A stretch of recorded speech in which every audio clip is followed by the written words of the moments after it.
Om Sai master, Om Sai master, Om Sai master. 2024 సంవత్సరం November నెల 30వ తేదీ సద్గురుమూర్తుల పాదపద్మములకు మన్నవ సత్యం పుష్పాంజలి సమర్పిస్తున్నాడు మిత్రులారా.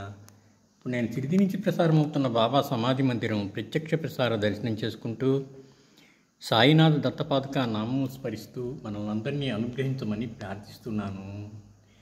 వారు మన ప్రార్థన ఆలకిస్తారు, మనల్ని అనుగ్రహిస్తారు మిత్రులారా. ఇప్పుడు షిరిడీలో రాత్రి హారతి జరుగుతూ ఉన్నది.